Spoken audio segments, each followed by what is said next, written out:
Hello everyone, আশা করছি সবাই ভালো আছেন। আমিও বেশ ভালো আছি। আমি অনেক দিন ধরেই একটা ব্লগ আপলোড করব করে ভাবছিলাম। আমি গিয়েছিলাম আমেরিকাতে, তো সেখানকার কিছু ক্লিপ আমি ভিডিও করে রেখেছিলাম, তো সেটা আমি ব্লগ আকারে দিচ্ছি। তো আমার ফ্লাইট ছিল 4 মার্চ। এখানে আমার ননদ, আমার আম্মু আর আমার শ্বশুর বাবা আমাকে এগিয়ে দিয়ে এসেছিল এয়ারপোর্ট পর্যন্ত। তো এটা সেদিন সন্ধ্যার ভিডিও। আর আমার ফ্লাইট ছিল ক্যাথে প্যাসিফিকে। তো এখানে আমি সব ইমিগ্রেশন কমপ্লিট করে ওই সাইডে গিয়ে প্লেনে ওঠার আগে একটা কফি খেয়ে নিলাম। তো এখানে আমরা সবাই সিকিউরিটি চেকিংয়ের জন্য দাঁড়িয়েছিলাম। এই যে আমার প্লেনটা চলে এসেছে। এই প্লেনে করেই আমি ঢাকা থেকে হংকং যাব প্রথমে। তো আমার এটাই প্রথম ইন্টারন্যাশনাল ফ্লাইট। তো আমার কাছে সব কিছুই নতুন লাগছিল। এটা আমার ফার্স্ট এক্সপেরিয়েন্স। তো আমার কাছে সবটাই ভালো লাগছিল। আমি ক্যাথে প্যাসিফিকে করে এবারের ট্রিপটা কভার করেছি।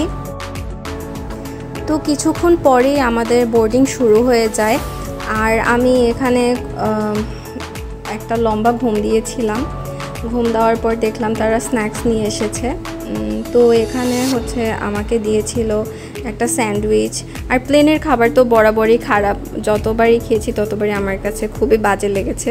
এখানে যদিও একটা কাপকেক ছিল, চকলেট কাপকেক, একটা শর্ট ব্রেড, এ দুটো আমি ভালো করেই খেয়েছি, বাট স্যান্ডউইচটা একদমই বাজে ছিল। যাই হোক, প্লেনের খাবারের কথা আর নাই বলি। তো আমার এখানে ঢাকা থেকে হংকং যেতে লেগেছিল 3 ঘন্টার মতো। আর হংকংয়ে আমার লেওভার ছিল 3 ঘন্টার মতো। এখানে আমি প্লেনের বাথরুমের মধ্যে কিছুটা ক্লিপ নিয়েছিলাম। তখনও আমাকে ভালোই দেখাচ্ছিল, কিন্তু এরপরে আমি অনেক বেশি টায়ার্ড হয়ে যাই। এটা হংকং এয়ারপোর্ট। হংকং এয়ারপোর্টটা বেশ সুন্দর। আমি তো চারদিক ঘুরে ঘুরে দেখছিলাম, আমার কাছে বেশ ভালো লাগছিল। তো ওরা পরে বোর্ডিং শুরু করে দিল, এর মধ্যে আমার আর ক্লিপ নেওয়া হয়নি। আর লাকিলি আমার সবগুলো ফ্লাইটেরই সিট জানালার পাশেই পড়েছিল। এইটা ছিল সবচাইতে লম্বা একটা ফ্লাইট, 16 ঘন্টার জার্নি, যেটা কোনোভাবেই শেষ হচ্ছিল না। 16 ঘন্টা কোনোভাবেই পার হচ্ছিল না।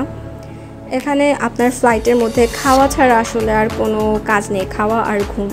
তো এখানে আমি আগে থেকেই সিলেক্ট করে রেখেছিলাম মুসলিম মিল। ক্যাথে প্যাসিফিকে এই অপশনটা আছে, অন্যান্য এয়ারলাইন্সে এই অপশনটা আছে কিনা আমি ঠিক জানি না। তো এটা মুসলিম মিল আমাকে দিয়েছিল, একটা রাইস আর হালাল খাবার সব, একটা ব্রেড, একটা অরেঞ্জ পুডিং, বাটার, আর একটা সালাদ দিয়েছিল। তো আমি প্লেনের খাবার ভালো করেই খেয়েছি, যাতে আমি একটু এনার্জেটিক থাকতে পারি।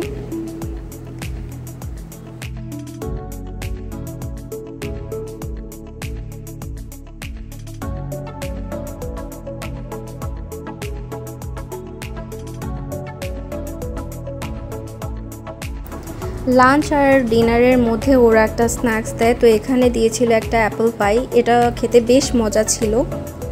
তো এটা আমি খাচ্ছিলাম আর কিছু গান শুনছিলাম। তো অনেকটা টাইম যাওয়ার পর একজন কেবিন ক্রুর সাথে আমার খুব ভালো ফ্রেন্ডশিপ হয়ে গিয়েছিল। তো ও আমাকে বিজনেস ক্লাসের একটা চিকেন নুডলস দিয়েছিল, চিকেন নুডলস স্যুপ। তো সেটা আমি খাচ্ছিলাম, এটা খেয়ে আমার বেশ ভালো লেগেছিল। আর তার কিছুক্ষণ পর প্রায় কয়েক ঘন্টা পর ওরা ডিনার সার্ভ করে দেয়। তো ডিনারে এটা একটা রাইসের অপশন আমি নিয়েছিলাম, এটাও মুসলিম মিল। তারপর আমি একটা চা খেলাম। তো এখানেও আমাকে একটা কমপ্লিমেন্টারি ক্রিমার বেশি দিয়েছে। ওই কেবিন ক্রুর কথা আমি ভুলতেই পারবো না, ওর সাথে আমার বেশ ভালো ফ্রেন্ডশিপ হয়ে গিয়েছিল। আর এখানে আমি বারবার চেক করছিলাম যে আর কত সময় বাকি আছে, আর কত সময় বাকি আছে। তো এখন আর বেশি সময় বাকি নেই, তবু সময়টা যাচ্ছিল না।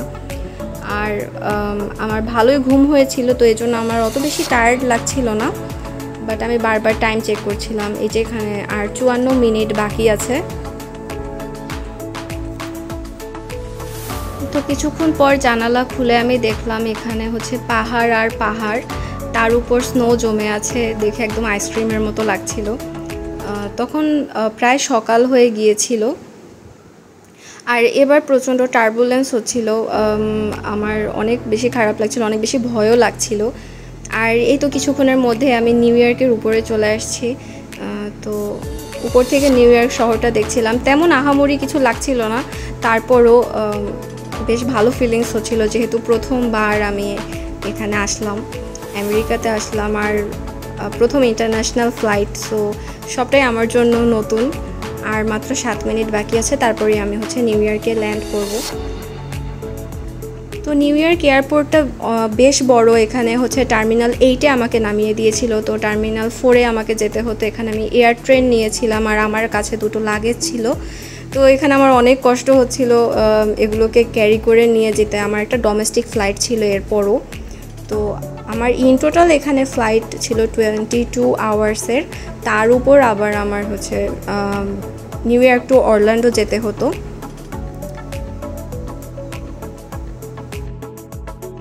আর এই পুরো জার্নিটাতে কিন্তু আমি একাই ছিলাম, আমার সাথে কেউ ছিল না। তো একা একা আসলে এত কিছু ম্যানেজ করা বেশ কঠিন, তারপরও সাহস থাকলে সম্ভব। আল্লাহ তাআলা আমাকে সেই সাহস দিয়েছেন, আমি সব ঠিকঠাকভাবে কমপ্লিট করে সব জায়গায় টাইমলি পৌঁছতে পেরেছি। আর এখানে আমি হচ্ছে ডোমেস্টিক ফ্লাইটে উঠে একটা গেমস খেলছিলাম, আর সময় কাটছিল না। আর এটা ডিলে হয়েছিল কিছুটা, এটা ছিল ডেল্টা এয়ারলাইন্স, যেটা কিনা অনেকটাই ডিলে করেছিল। আমার অরল্যান্ডোতে পৌঁছানোর কথা ছিল দিনের বেলা, তো পৌঁছাতে পৌঁছাতে সন্ধ্যা হয়ে গিয়েছিল। তো অরল্যান্ডোতে নেমেই হচ্ছে আমি আমার লাগেজ কালেক্ট করে নিলাম, আর ততক্ষণে আমার হাজব্যান্ড চলে এসেছিল আমাকে পিক করতে। তো তারপরে আমি আর কোনো ভিডিও করতে পারিনি, সে আমাকে ফুল আর চকলেট দিয়ে ওয়েলকাম জানিয়েছে। তো আপনাদের ভিডিওটা কেমন লাগলো জানাবেন। আজকে এই পর্যন্তই, টাটা।